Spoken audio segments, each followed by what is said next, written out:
Ni macam mana kerajaan jadi sebab kenapa pekerja-pekerja ladang ni semua hidup merempat? Selamat datang ke Cili Selasa di mana kita orang bincangkan isu-isu semasa bersama saya Iqbal, dan hari ni kita orang nak cakap pasal satu isu yang dah lama berlarutan tapi mungkin ramai terlepas pandang. And after this, subsequently, they're still giving press news, and every time news they say that okay, they're going to demolish it, and we got no chance to defend the place whereby in fact I was born and I lived for more than half a century, and we protest, and we protested for 3 days to say that, you know, the nightmares that we go through the last 3 days, the amount of agony, the torture that we went. Teruk betul. Bayangkan kena halau dari satu-satunya rumah yang korang pernah tinggal bukan sebab kau buat apa-apa salah ataupun langgar apa-apa undang-undang, tapi sebab ada orang lain yang nak tanah tu. Dia macam kau beli PlayStation lepas dah berbulan simpan duit, tapi mak kau pula pergi bagi kat sepupu umur 10 tahun kau sebab katanya kau dah terlalu tua sangat nak main game-game. Sumpah tak, Ma? Dan kalau ya pun, itu bukan poinnya.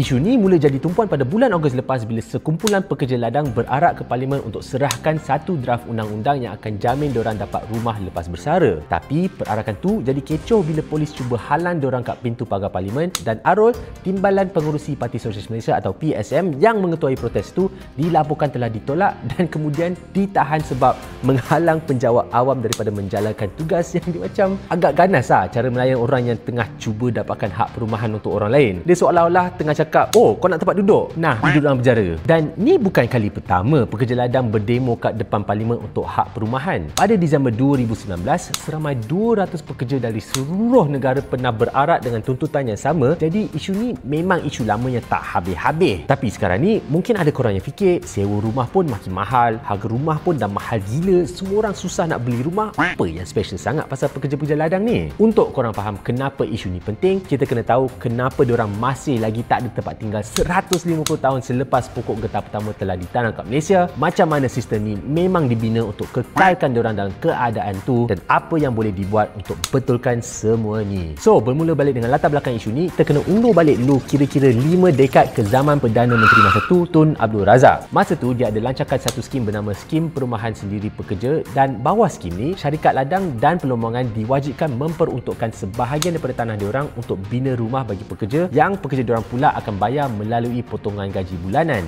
Kerajaan pun ada sediakan dana khas sebanyak 10 juta ringgit di bawah rancangan Malaysia Ketiga untuk jalankan skim ni. Mula-mula memang ada beberapa projek kat Kedah, Perak dan Selangor, tapi lepas tu ladang-ladang mula suruh pekerja-pekerja diorang pergi ambil pinjaman bank. Dari situ orang pun mula tertanya-tanya mana pergi duit 10 juta ringgit tu, sebab realitinya skim ni macam tak ada kesan. Daripada kira-kira 1000 ladang kat Semenanjung Malaysia masa tu, cuma 33 je yang berjaya bina rumah untuk pekerja diorang. Bayangkan kalau ni SPM kadar pas cuma 3%, kalau korang tembak semua jawapan pun mungkin dapat markah lagi tinggi. Walaupun begitu, banyak ladang masa tu berkembang jadi komuniti penuh dengan deretan rumah-rumah berkeluarga, kebun-kebun sayur, menanti-menanti ternakan, kuil, sekolah dan kedai-kedai todi. Ada setengah ladang yang punyalah lengkap sampai ada keluarga yang boleh lahir dan mati dalam kawasan yang sama tanpa pernah keluar dari situ. Itu pun lebih kurang macam orang Subang. Diorang boleh lahir kat SCMC, belajar sampai ke tahap universiti kat mana-mana universiti swasta yang ada kat situ, kerja kat mana-mana pejabat sebelah Subang Perit, bersara kat rumah warga Mas Sunway, dan bila meninggal dikebumi kat tanah perkuburan Islam USJ 22. Lepas tu bayangkan kalau korang seumur hidup duduk kat satu tempat, memang susahlah nak fikir pasal nak keluar. Tapi itulah yang berlaku kat pekerja-pekerja ladang getah dan sawit sekitar Lembah Kelang bila tanah diorang mula dibangunkan. Antara tahun 1980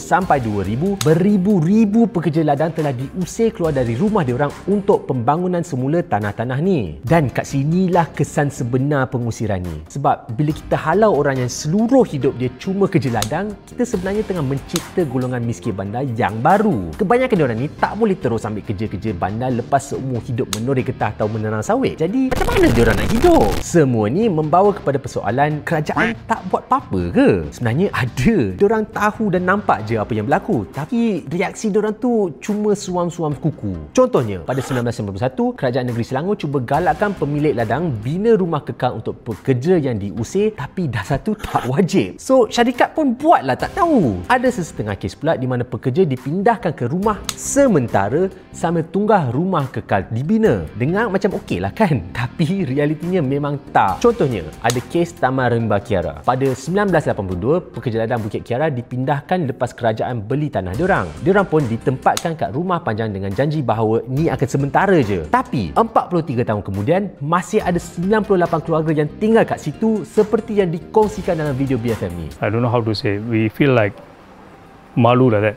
See, when we have a Deepavali time, want to invite my schoolmates for a Deepavali event or whatever, so I'll feel like malu that I say, I'm staying in here, you know. I can't accommodate the entire class in this room, so I cannot do any functions. We are not like pendatang haram like that. Government give us this house for temporary basis, so the government should provide us permanent houses for us. It is not 1 or 2 years, it's already 42 years. The government need to do something. Ya, benda ni teruk gila. Bayangkan, diorang setuju pindah masuk ke satu tempat sebab kerajaan janji katanya sementara je. Tapi lepas 43 tahun, diorang masih kat situ. Dia macam member janji nak pergi bercuti sekali, tapi lepas 43 tahun, masih tak pergi-pergi lagi. Dah lah, korang pergi lepak je lah sama kat Padang Masyar. Dan sementara pekerja-pekerja ladang ni terpaksa lalui semua ni, syarikat-syarikat besar tempat diorang kerja ni, semuanya tengah untung besar-besaran. Contohnya, dalam laporan yang kita orang jumpa dari tahun 1997, diorang sebut syarikat peladangan KLK Berhad ada jual ladang diorang kat Tanjung Malim kepada kerajaan dengan harga RM321 juta.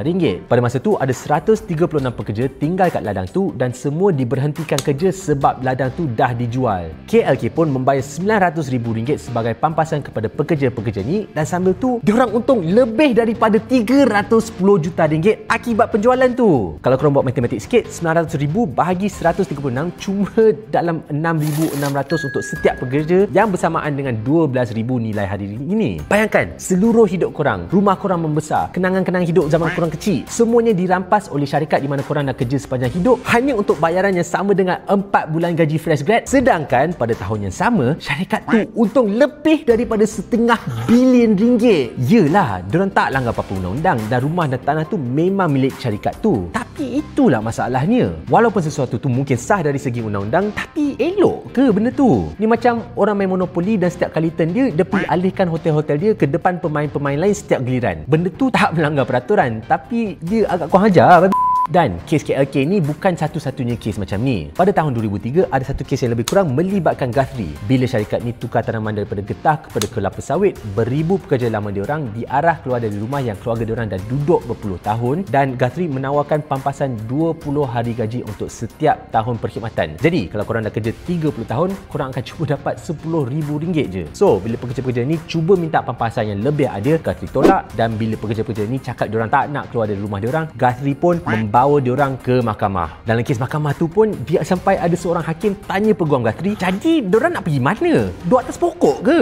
Yang kalau aku peguam tu dan hakim cakap macam tu kat aku, manalah aku nak letak muka aku lepas tu? Dan jangan lupa, pekerja-pekerja ni pun tak pernah minta rumah diorang secara percuma. Di bawah skim yang Tun Razak buat tu, sepatutnya sebahagian daripada gaji diorang memang dipotong untuk syarikat tu binakan rumah-rumah diorang ni. Dan kalau skim tu jadi, memang diorang akan dah pun jadi pemilik rumah-rumah diorang sekarang. Yang membawa kita kepada persoalan seterusnya, apa sebenarnya boleh dilakukan untuk selesaikan semua isu-isu ni. Dan bercakap pasal isu-isu pula, kalau korang nak cara mudah untuk follow isu-isu semasa, korang boleh cari The Coffee Break. Diorang ni buletin harian percuma yang meringkaskan berita-berita besar dari dalam dan luar negara dan sampai 5 minit pun untuk korang baca untuk tahu segalanya yang berlaku. Kalau korang nak, korang boleh daftar guna kod kita orang Chilisos, CILISOS, untuk sokong diorang dan kita orang supaya lagi ramai rakyat Malaysia kekal peka dengan apa yang jadi di sekeliling kita. Okey, tapi berbalik pula kepada cerita tadi, sebenarnya pekerja ladang ada kesatuan iaitu Kesatuan Kebangsaan Pekerja-Pekerja Ladang atau NUPW yang merupakan antara kesatuan terbesar ke Asia. Tapi bila ladang-ladang ni beralih dari getah ke kelapa sawit, tenaga kerja makin kurang dan keahlian kesatuan pun menjunam. Lepas tu muncul pula kumpulan People's Service Organisation ataupun PSO yang mula mendidik pekerja tentang hak perumahan dan mendesak pengurusan-pengurusan ladang untuk tingkatkan taraf hidup pekerja-pekerja diorang. Tapi kalau ada satu kumpulan yang memang konsisten bersuara pasal isu ni, mestilah Parti Sosialis Malaysia ataupun PSM, yang sampai ada orang gelar diorang ni Parti India Estate, yang bila fikir balik, pelik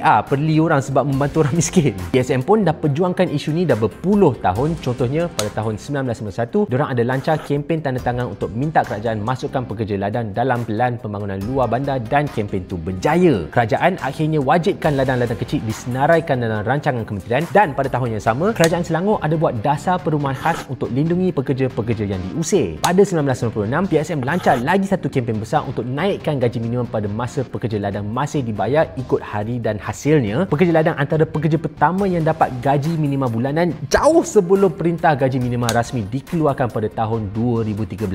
Baru-baru ni, PSM bekerja sama pula dengan Jawatan Kuasa Sokongan Masyarakat Ladang ataupun JSML untuk lawan pengusiran dan perjuangkan hak rumah kekal. Diorang ni lah yang buat perarakan ke Parlimen baru-baru ni sambil bawa draft undang-undang yang diorang buat lepas berbincang dengan lebih daripada 100 ladang yang sepatutnya kerja buat undang-undang ni kerja kerajaan. Tempat yang sama Parlimen untuk menyerahkan satu tuntutan untuk kerajaan mendraft akta skim perumahan untuk pekerja ladang.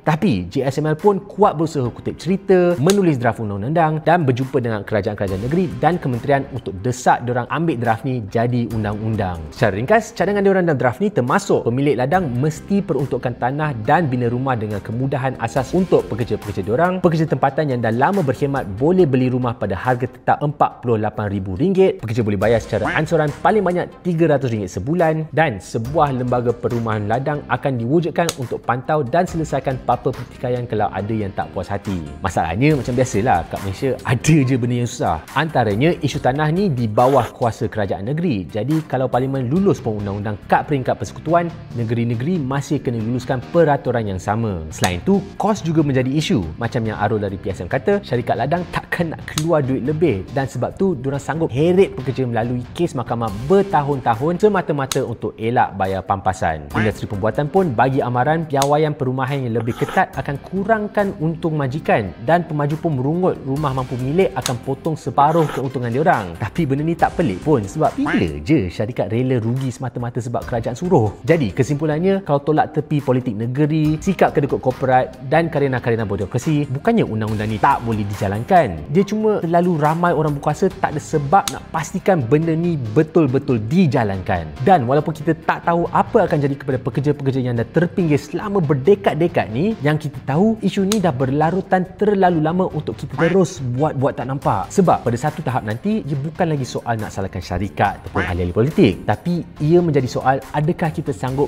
biar pekerja-pekerja yang dah habiskan hidup diorang majukan negara kita orang dibuang ke tepi. Jadi untuk selesaikan masalah ni, kita boleh mula dengan mengambil peduli bila cerita-cerita ni muncul, menanya wakil-wakil rakyat kita apa diorang boleh buat pasal isu ni, dan ingat bahawa perumahan ni bukan kemewahan tapi hak asas setiap orang. Sebab kalau orang Sumanjaya pun boleh lahir, belajar, bekerja, bercinta dan mati dalam kawasan yang tak sampai 10 km sekeliling SS15, takkanlah orang yang dah tolong bina negara ni tak layak nikmati hak yang sama.